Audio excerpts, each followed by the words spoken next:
Hadirin, terimalah salam hormat dari Sekegong Kebiar, Duta Kabupaten Karangasem. Baik hadirin, pada malam hari ini, dengan penampilan perdana Sekegong Kebiar Dewasa Sumara Geger, Banjar Dinas Wangsihan, Desa Talibeng, Kecamatan Sidemen, Duta Kabupaten Karangasem, akan mempersembahkan tabuh pat lelambatan yang berjudul Telaga Tawang. Dikisahkan dari pacentokan atau bertanding mengadu kesaktian kawisesan antara Ide Betara Manik Angkeran dengan Ide Pandita Sakti Telaga, di mana keduanya memiliki kesaktian yang sangat ditakuti. Ide Pandita Sakti Telaga pun menguji Ide Betara Manik Angkeran untuk membuktikan kesaktiannya yang katanya bisa membakar rumput yang terkena wari. Tantangan Ide Pandita Sakti Telaga menyulut emosi Ide Betara Manik Angkeran sehingga disepakatilah oleh Ide Betara Manik Angkeran turun dari Pura Besake untuk membuktikan kesaktiannya dengan mengambil lokasi di Desa Telaga Tawang, tepatnya di Pura Taman. Ide Betara Manik Angkeran pun datang dan dimintalah dirinya untuk membuktikan kesaktiannya dengan mempersilahkan untuk mewari di atas rumput.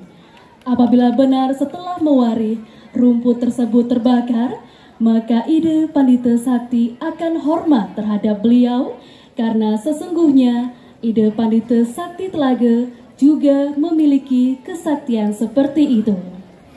Maka mulailah Ide Betara Manik Angkeran mewari di atas rerumputan.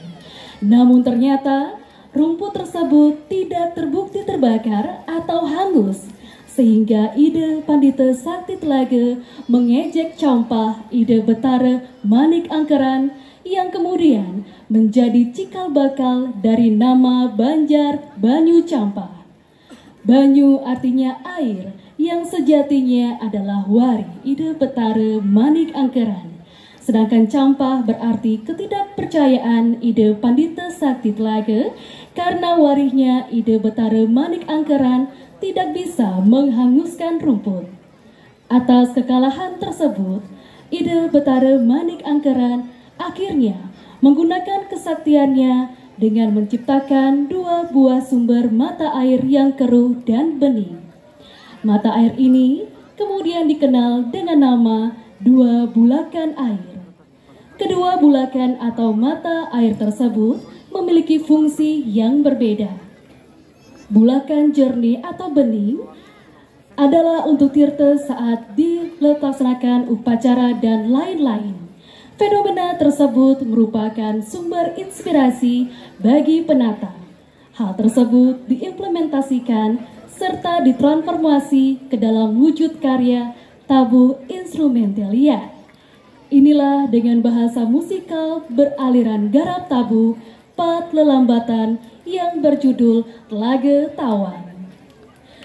Dengan penata tabuh Dek Saulin SSN MSN, Koordinator Iketut Agus Anggrame SSN, dan penanggung jawab Penglingsir Pura Penataran Banjar Adat Wangsehan dan Kelian Banjar Adat Wangsehan.